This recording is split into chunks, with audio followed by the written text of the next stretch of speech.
Hi குழந்தைகளே, வணக்கம். சுப்ரீதத்தாவை நல்வாழ்த்துக்கள். நல்லா இருக்கீங்களா? ஃபஸ்ட்டு டின் டின் டிடின் என்னது கேட்குறீங்களா? இதுதான் விளம்பரம். நமக்கு யார் விளம்பரத்துக்கு கொடுக்கறதுக்கு? நமக்கு நாமே விளம்பரம் செய்து கொள்ள வேண்டும். இதை பாருங்க, இது மலைநாட்டின் மர்ம புதையல்கள். நல்லா பார்த்துங்க, படத்தை பார்த்துங்க, குழந்தைகளே பார்த்துங்க. மலைநாட்டின் மர்ம புதையல்கள். இந்த பக்கம் யார் இருக்கா பாருங்க, தாத்தா இருக்காரா? பார்த்துங்க, இது பூரணி பூரணி அப்படிங்கிற புனை பெயரில் எழுதியிருப்பேன். இதை பப்ளிஷ் பண்ணுறது யாருனாக்க தாமரை மலர் பப்ளிகேஷன்ஸ். இதை பார்த்துங்க, ஒரு ட்ரிப்பு இது பாருங்க, காமிக்கிற பாருங்க. இந்த ஃபோன் நம்பர் மெயினாக நோட் பண்ணிங்க.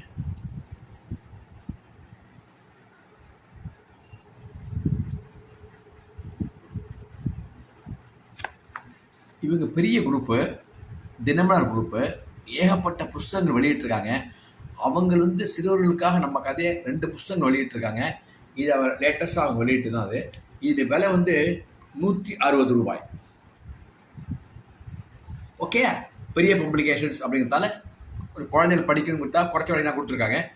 அவசியம் வாங்கி மாய தந்திர எந்திர மந்திர எல்லாமே இருக்கும், அதில் அவசியம் படியுங்க. ஓகே, இப்போ கதைக்கு போகலாமா?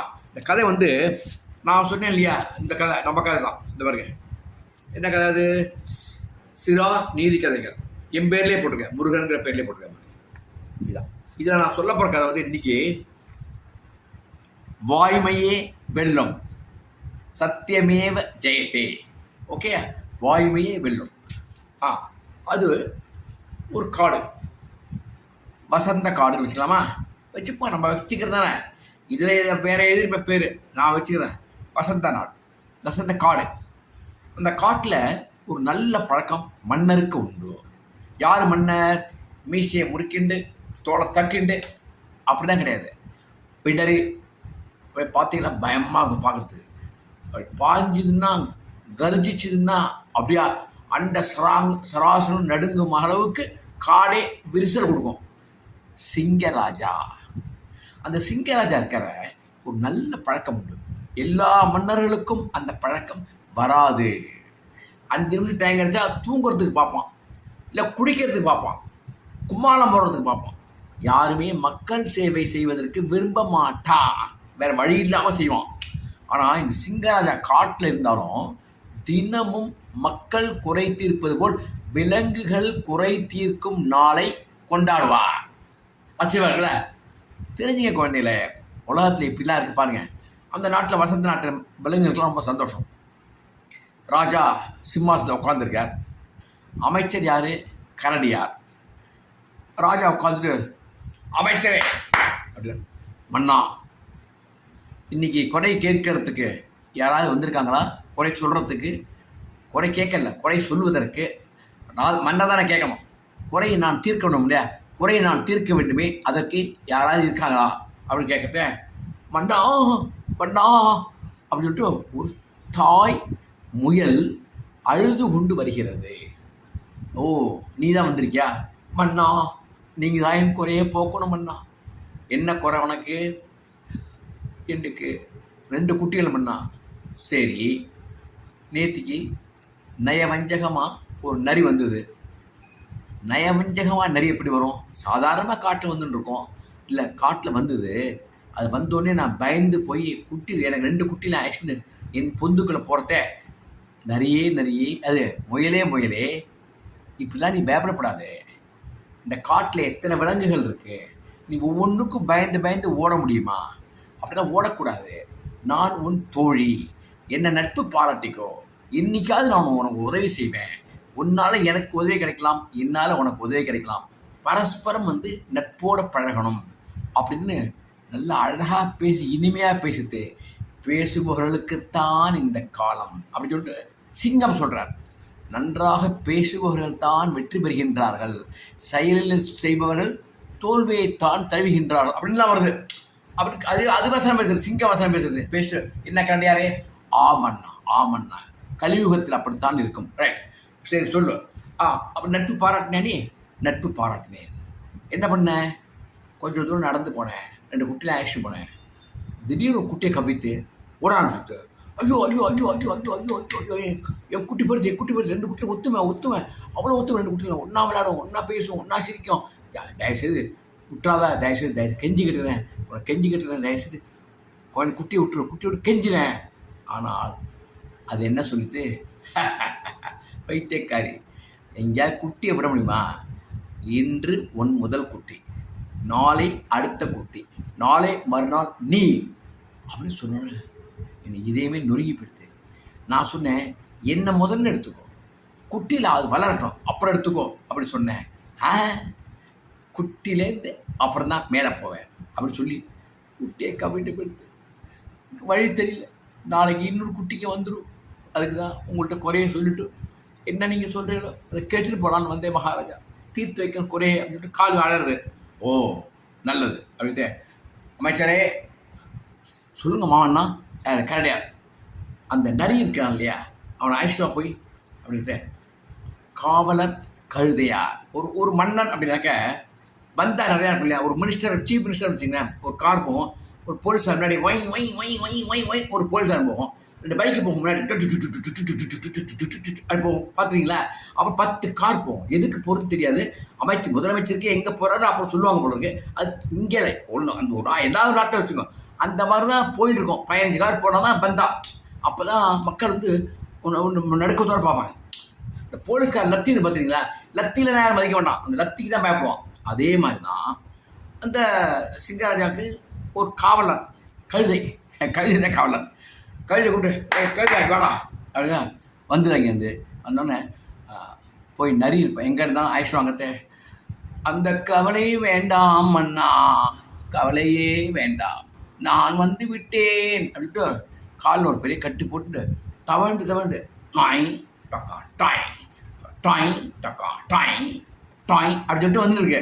என்னடா அது காலில் கட்டு போட்டு நொண்டிட்டு தவழ்ந்துட்டே வரான், இவனை போய் சொல்கிற மாதிரி இந்த முயல் தப்பாக சொல்கிறதே அப்படின்னு மன்னர் யோசிக்கிறார். என்னப்பா உன்னை கூப்பிட சொல்லி அனுப்பிச்சேன், நீனா வந்திருக்க? மன்னா இனி என்ன நடக்குங்கிறத நான் கேள்விப்பட்டேன்.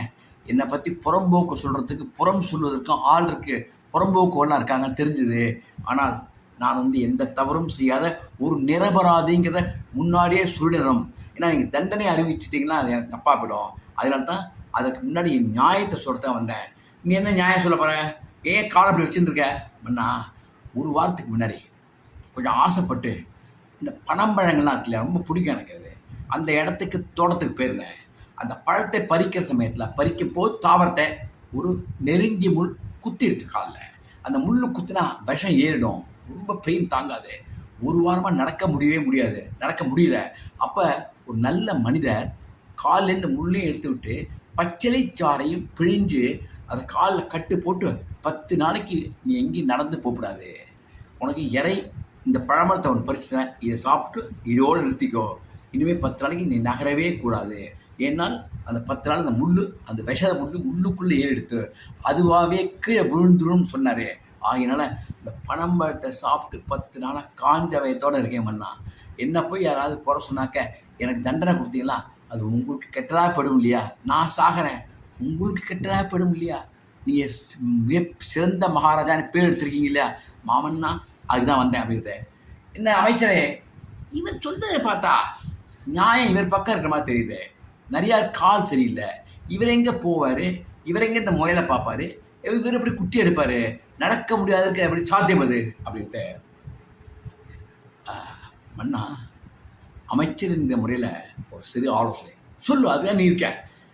அதாவது நீங்கள் வேட்டையாடுறீங்க இல்லையா? ஆமாம், நீங்கள் வேட்டையாடுறதே யார்கிட்ட நட்பு பாராட்டுறீங்களா? என்ன அபத்தமான பதில்கள் கரடியாரே. இல்லைமண்ணா, இப்போ நீங்கள் ஒரு மான் வேட்டைக்கு போகிறீங்க, அல்லது ஏதோ ஒரு உங்களுக்கு பிடிச்ச மாடு வேட்டைக்கு போகிறீங்க, எருது வேட்டைக்கு போகிறீங்க. அப்போ நம்ம நட்பாக இருக்கலாம் அப்படின்னு சொல்லி நம்ப வச்சு கழுத்திருக்கிறீங்களா? அப்படி கிடையாது. ஒரே பாய்ச்சல் பாய்வேன், கழுத்தை பிடிப்பேன், சாப்பிடுவேன். அப்போ அந்த எதிரி விலங்குகளுக்கு நீங்கள் பிடிக்க வரீங்கன்னு தெரியும் இல்லையா? எதிர் விலங்குகளுக்கு நான் பிடிக்கிறது தெரிஞ்சு தப்பிச்சு எந்த அளவுக்கு ஓட முடியுமோ அந்த அளவுக்கு ஓடும். அப்போ அதுக்கு வாய்ப்பு தெரியுங்க இல்லையா? வாய்ப்பு தருகின்றேன், நானும் ஓடித்தான் பிடிக்கின்றேன், இறை பிடிக்கின்றேன். அப்போ இந்த நரி என்ன பண்ணியிருக்கணும்? முயல்கிட்ட என்ன சொல்லியிருக்கு? நட்பு பாராட்டுவோம், தோழியாக இருப்போம். என்னால் உனக்கு உதவி, உன்னால் எனக்கு உதவி, ஒரு நாளைக்கு பயன்படும். காட்டில் எல்லா விலங்குகளுமே நல்லதும் இருக்குது, கெட்டதும் இருக்குது. ஒன்றுக்கு ஒன்று அடித்து சாப்பிட்றது தான் நம்ம தலையெழுத்தாப்படுத்து. ஆனால் நம்ம தோழிகளாக இருப்போம், என்னை நம்பு, நான் எந்த தொந்தரவும் செய்ய மாட்டேன்னு சொல்லிட்டு தான் இந்த முயல் சொல்கிறது. ஆமாம் சொல்கிறது. ஆனால் இவன் கால் இப்படி இருக்கிறத இவன் போய் இந்த முயலை பார்த்துப்பான்னு எனக்கு சந்தேகமாக இருக்கேன். அப்படின்னா முயலுடைய இப்படி ஒரு குட்டி எப்படி காணாமல் போயிருக்கோம், கவ்விண்டு போச்சு நரிதான்னு சொல்கிறத அப்போ முயல் சொல்கிறது பொய்ன்னு நம்ம உடனே ஏற்றுக்க முடியுமா? அதுவும் முடியாது. விலங்குகளுடைய தர்மமே இறை பிடித்து உண்பது தான். இறை பிடித்து உண்பது தர்மமாக இருந்தாலும் ஏமாற்றி நட்பு பாராட்டி துரோகம் செய்து உண்பதுங்கிறது கெடுதல் அல்லவா? அது மனித புத்தி. அதை ஈன புத்தி காட்டுக்கும் பரவி விட்டதோ? விடக்கூடாது. சரி, இப்போ நீங்கள் என்ன சொல்கிறீங்க? 10 நாளாக பட்னி பணம் தான் சாப்பிட்டு உட்காந்துருக்காரு இல்லையா? ஆமாம், அவருக்கு ஏதாவது சாப்பாடை கொடுத்துட்டு அப்புறமா திருப்பி சொல்லுவோமே. அதுவும் சரிதான், நல்லது, பாவம் சாப்பிடட்டோம் அப்படின்னு சொல்லிட்டு அப்போ முயல் சொல்கிறது, என்ன போய் ஒரு கொலகாரனுக்கு போய் விருந்து வைக்கிறீங்க அப்படிங்கிறத அவன் சொல்கிறான் நடக்க முடியவில்லை என்று, நீ சொல்கிறாய் நட்பு பாராட்ட வந்தான் என்று. நட்பு அந்த வந்ததுன்னு சொல்கிற, எதை நான் நம்புவது? எனக்கு சில விஷயங்கள் தெரிய வேண்டும், அவசரப்படாதே. பசித்தவனுக்கு முதலில் அன்னம் விடுவது நம் பழக்கம். இந்த ராஜாவுடைய பழக்கம் அதுதான். அவனும் கால் நடக்க முடியல, 10 நாள் ஒரு நெருங்கி முள் குத்தி பச்சிலை கட்டி நடக்க முடியாமல் இருக்கேன்னு சொல்லிட்டு இருக்கான். ஆகினால் முதலில் அவன் உண்ணட்டும், பிறகு முடிச்சுக்கலாம் அப்படி. சரி, அப்போ அழுது உட்காந்துருக்க ஒரு கால், அவன் கால் சரியில்லாமல் நடக்க முடியாமல் இருந்து சாப்பிட முடியாமல் இருந்தால் அவன் கூற்று உண்மை என்றால் உன்னை என்ன செய்கிறேன் பார் கர்ஜனை. அப்படியே முயல் நம்பிட்டு, தப்பு பண்ணா உண்மைக்கு புறம்பா நடக்கிறது பண்ணா, தப்பாக இருக்குமண்ணா அவன் சொல்லாயமண்ணா அப்படின்ட்டு பார்க்குறேன் அப்படின்ட்டு, ஏய் இந்த நிறைய கொண்டு போய் இந்த சாப்பிட்றத கொண்டு விட்றான் அப்படின்னு சொன்னேன். கழுத பையன் நம்புறாப்புல அப்படியே கட்டி அது தூக்கிட்டு, என்ன நிறையார கால் சரியில்லையா? ஆமாயா, நெருஞ்சி முள் குத்துக்கிட்டியா?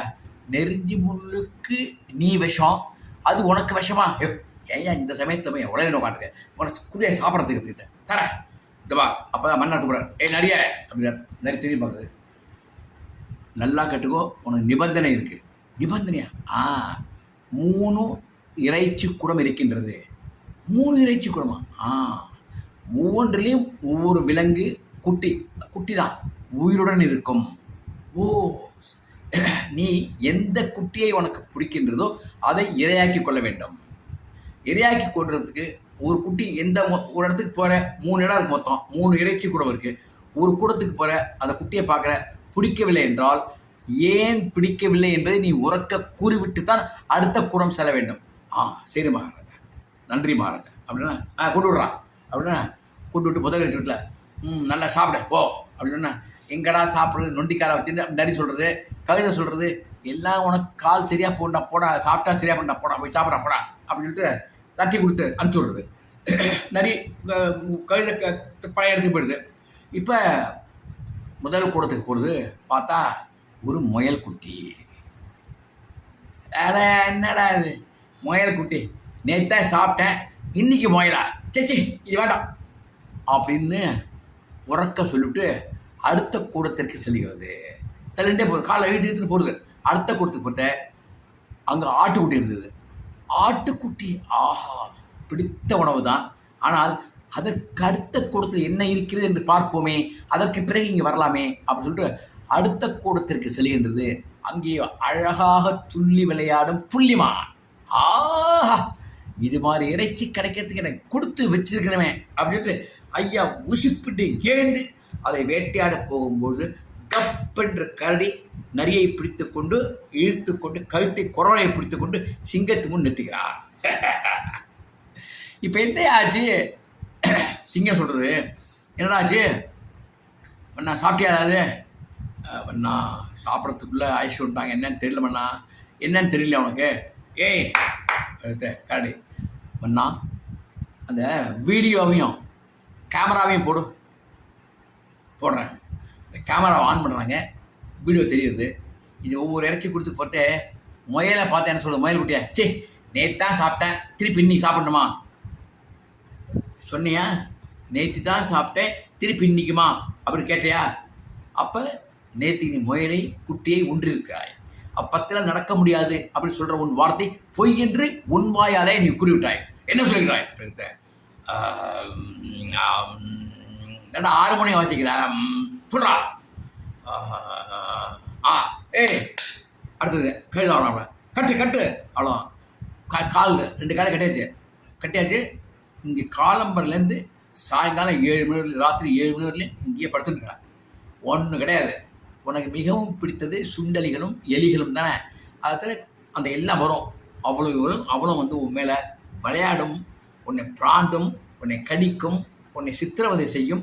அனுபவித்துட்டு 7 மணிக்கு மேலே கிளம்பிட்டு போ, முடிபிடு அப்படின்ட்டு மண்ணா பாய்தற அவ்வளோ படுக்க வச்சாச்சு, கட்டி போடாச்சு. எல்லா சுண்டலிகளும், ஆயிரக்கணக்கான சுண்டலிகள், ஆயிரக்கணக்கான எலிகள், பெருச்சாலிகள் மேலே ஏறி குதிக்கிறது. தம் தக் தக் தம் தம் தக் தக் தம் தம். ஐயோ ஐயோ ஐயோ ஐயோ ஐயோ யாரு? நரி. ஐயோ ஐயோ ஐயோ ஐயோ தம் தக் தம் தக் தம் தக் அடிக்கிறது. அப்போ நரி ஊழிடு. அப்புறம் கடைசியில் முயலாரே, தாய் முயலாரே, குட்டியை பறிகொடுத்தீர்களா, வருந்துகிறேன். நீங்களும் அவனை ஒரு முதிச்சுட்டு போங்க. கிட்ட தாய்க்கு வந்ததே கோபம். என்றால் என்னுடைய குட்டியை கொண்டு காலில் கட்டிட்டு பிரச்சனை கட்டு நாடகம் ஆடிட்டு வந்தியா? இப்போ வண்டவாளம் தெரிஞ்சு போச்சா? எத்தனை நாளில் தெரிஞ்சு வேண்டிய புத்திசாலித்தனம் ஒரு நாளில் தெரிஞ்சு விட்டு பார்த்தியா அப்படின்ட்டு ஒரே உதிக்கிறது. குட்டி இன்னும் அண்ணனை நீ கொன்னையா அப்படின்னு குட்டி கடிச்சு குதிக்கிறது. அப்போ மணி 7 போகுது. போடா அப்படின்ட்டு நரியால் எழுந்திருக்க முடியவில்லை. தவிக்கிறது நரி, எழுந்திருக்க முடியல. அது எப்படி வந்தது? நொண்டி காலை இழுத்துட்டு நடந்து வந்து தவழ்ந்துனே வந்து இல்லையா? அதை போல் போகும்பொழுது உண்மையிலேயே தவழ்ந்து கொண்டே சென்றது. இதுதான் கதையுடைய கிளைமேக்ஸ். புரிஞ்சா உங்களுக்கு? எப்படி வந்தது? நல்லா நடக்கக்கூடிய நரி பொய் சொல்லி காலில் பச்சையை கட்டிட்டு தவழ்ந்து வர மாதிரி ஊனி காலை இழுத்து படுத்துட்டே வந்தது. ஆனால் அது உண்மை அல்ல. போகும்பொழுது உண்மையாகவே அப்படியே ஒரு கால் இழுக்கப்பட்டு கால்லாம் அடி வாங்கி உடம்புலாம் ரத்த காயத்தோட அப்படி தவழ்ந்து